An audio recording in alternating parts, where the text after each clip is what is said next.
In 1971, the United States Air Force sent a highly specialized intelligence aircraft to watch a French nuclear bomb go off over the South Pacific. The mission went perfectly. Then, on the way home, the aircraft and everyone aboard vanished. 24 people gone. No mayday, no wreckage to speak of, no explanation that has ever fully held up. And unlike most military mysteries, the findings of the investigation were never released publicly. Most people have never heard of it. The Boeing EC-135N was not a fighter jet. It was not built for combat. It was built to watch and listen. One of the most sophisticated intelligence-gathering aircraft the United States Air Force operated in the Cold War era. The EC-135 variant, officially designated as an Advanced Range Instrumentation Aircraft, or ARIA, was something genuinely strange to look at. It had a drooping, elongated nose. Crews called it the Snoopy nose, packed with a 7-foot steerable antenna dish. The fuselage bristled with external antennas. Inside, 30,000 pounds of electronics sat packed into the cabin. Telemetry receivers, magnetic tape recorders, and radio relay systems. 8 specialist operators worked those systems alongside the flight crew. The aircraft could track missiles, satellites, and spacecraft telemetry across enormous distances. It could relay data in real time that no ground station could reach. The Air Force had 8 of them. They had tracked Apollo missions. They had monitored rocket tests.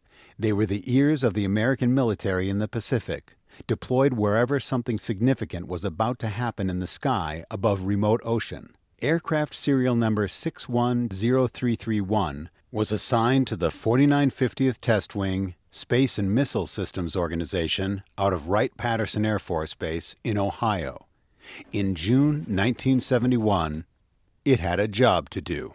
France was detonating nuclear weapons over its test site at Mororua Atoll in French Polynesia. The Americans wanted to know exactly what those weapons could do. On June 12, 1971, France detonated a device codenamed Encelade over Mororua. It was an atmospheric test, meaning the bomb went off in the air, not underground, producing a visible fireball and a mushroom cloud that rose over the South Pacific. The yield was 440 kilotons. That is roughly 30 times the power of the bomb dropped on Hiroshima. The fallout drifted north and east across the Pacific, reaching as far as the atoll of Turea overnight. The EC-135N was there to observe. Positioned at a safe distance, it used its onboard electronics to collect telemetry, atmospheric data, and signals intelligence from the test.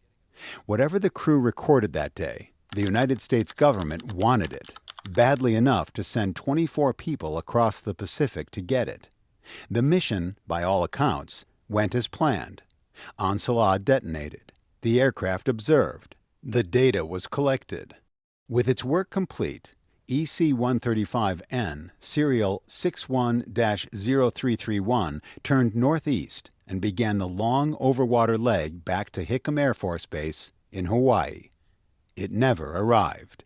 On June 13, 1971, the day after the Encelade test, the EC-135N dropped out of contact somewhere over the central Pacific Ocean. The aircraft was near Palmyra Island, where it was last tracked. Palmyra is one of the most remote places in the American Pacific, a tiny uninhabited atoll surrounded by deep ocean, more than 1,000 miles from Honolulu. There is no infrastructure there, no radar, no witnesses, just water. No distress call was recorded, no emergency transponder signal, no indication from the crew that anything was wrong, other than one tantalizing clue, a final radio transmission. The aircraft was cruising at around 33,000 feet. A voice came on, presumably the pilot's, but was unintelligible. Just a few moments. Then, the transmission ended abruptly. After that, only silence. Search operations were launched. Aircraft and surface vessels combed the area around Palmyra. What they found was almost nothing. Only a small amount of floating wreckage. Nothing that answered any of the questions that mattered. Of the 24 people aboard, 12 were United States Air Force military personnel, the flight crew and the mission specialists who operated the aircraft and its sophisticated equipment. And the other 12 were civilians, engineers, technicians, and scientists who built and understood the electronics the Air Force was depending on. Men with clearances, men with families, men whose expertise was so specialized that replacing them would take years. All 24 were lost. No bodies were ever found. The official record on this incident is thin to the point of near silence. The cause of the mishap is listed as unknown. That is not unusual for a 1971 military aviation accident over open ocean. What is unusual is how little discussion it has generated in the more than 50 years since. No public inquiry, no congressional investigation on the record. No detailed accident report appears to be publicly available. For an incident that killed 24 people aboard one of the Air Force's most sophisticated intelligence aircraft on a mission with obvious Cold War significance, the silence is puzzling. What we know comes from accident record databases, military aviation chronicles, and the few entries in official loss inventories. The aircraft's type, serial and construction numbers, assigned to the 4950th Test Wing, departed Pago Pago, American Samoa, destination Hickam Air Force Base, Hawaii, disappeared June 13, 1971, cause unknown. That is essentially the totality of what is publicly available. The depth of the ocean near Palmyra Island sits at roughly 5,000 meters in places, more than 3 miles down. It is unclear whether the EC-135N carried crash-protected flight recorders, as do more modern aircraft.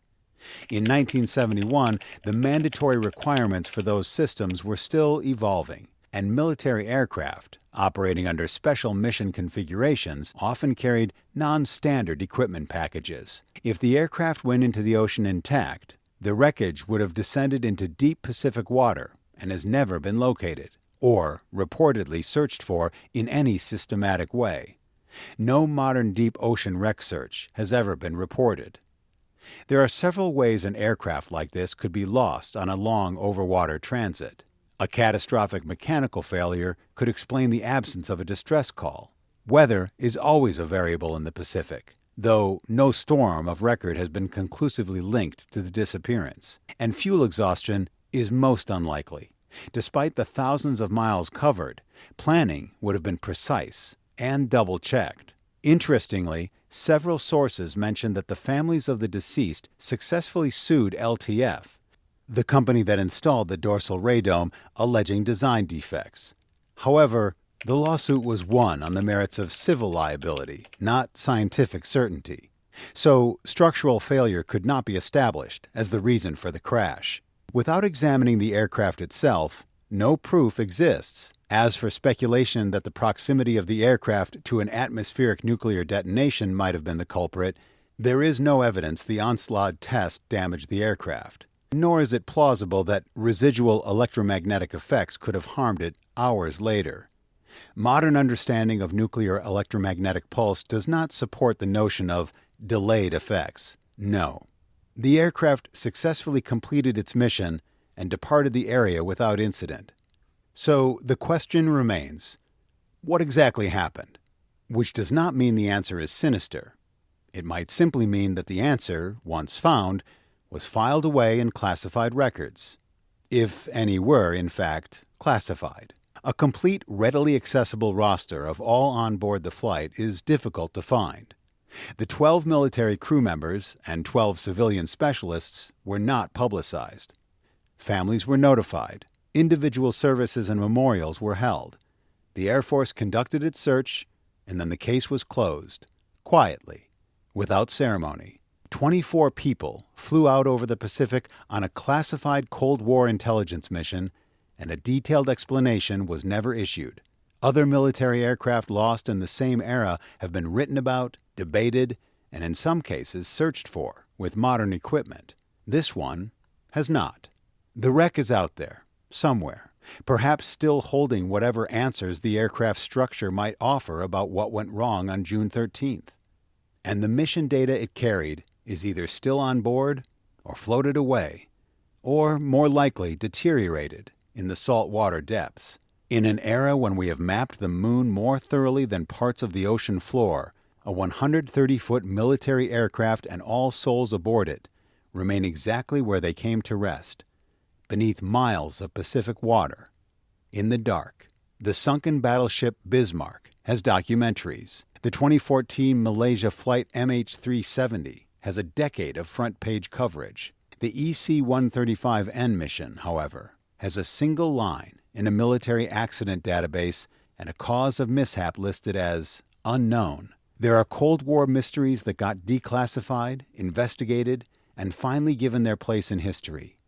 The Air Force investigation simply yielded little information that was publicly released.